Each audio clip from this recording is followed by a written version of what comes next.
PS5 Pro based on YouTube comparison videos? Stop. You haven't seen this thing until you played it on a proper 4K OLED. And if you think it's just a cash grab, you might be right. But I still bought it, and I don't regret it. Here's why. Hey everyone, welcome back to the Meowning Club. My name is Cici, and I recently traded in my standard PS5 and got the Pro. Was it worth it? It really depends on who you are.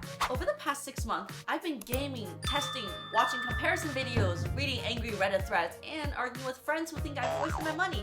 Today, I'm gonna be breaking it all down for who the PS5 Pro is actually for, why the internet might be wrong about it, and why, weirdly, I don't really regret buying it.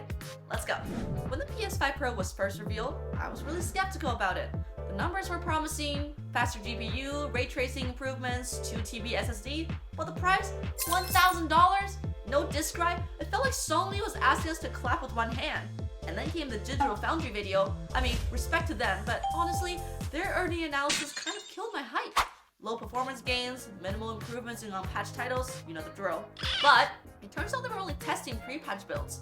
And that's where I stumbled across Major Ben Gaming. This guy, bless him, he tested everything properly with real pro enhanced patches, and his videos flipped my opinion. So I traded my base PS5 at GameStop, brought the Pro home, logged in, installed games, and boom!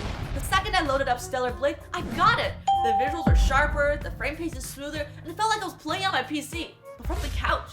Baldur's Gate 3, Dragon's Dogma 2, even Lies of P, all of them felt more stable and looked so much better. Not night and day, but definitely morning versus late afternoon. Even non-pro games like Life is Strange, Double Exposure, and Metaphor ran better. Meanwhile, games like Returnal, barely any difference unless you're a pixel peep. So, what's actually inside of this thing? The GPU is roughly about 45% more performance, and the CPU has a 10% clock increase. It's got a new PSSR upscaling tech, which works better than you'd think. It also has ray tracing, which is actually good now. It also contains 2TB SSD, less deleting for you.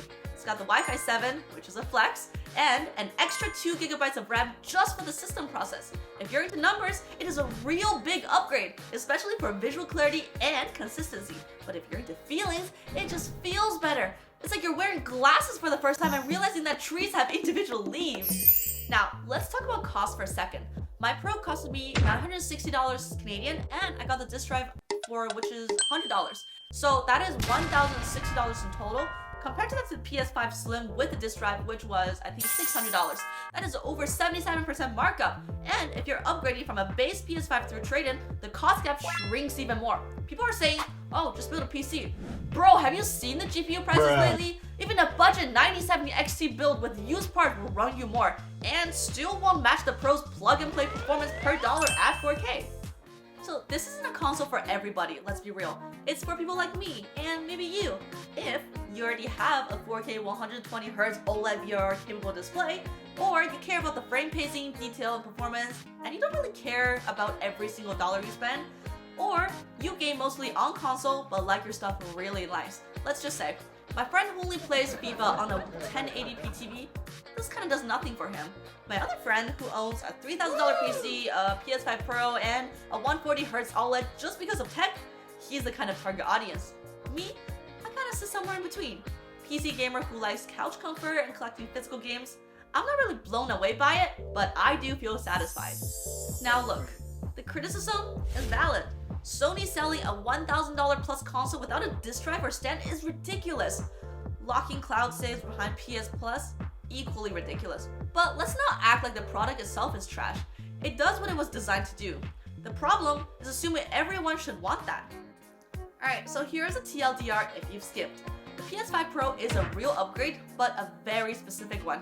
If you have the setup and budget, it is super satisfying. If you don't, you're not really missing out on that much. Just stick with the base PS5. And if you're the kind of person who needs to justify every single penny you spend, maybe wait for the PlayStation 6. And if you're like me, congratulations, you're like the 5% of the gaming Venn diagram this thing was built for. Now thanks for watching. Drop your setup in the comments below and tell me, are you in the Pro Zone or are you chilling with your Slim? Don't forget to like, sub, and slap that notification button, and I'll see you in the next one.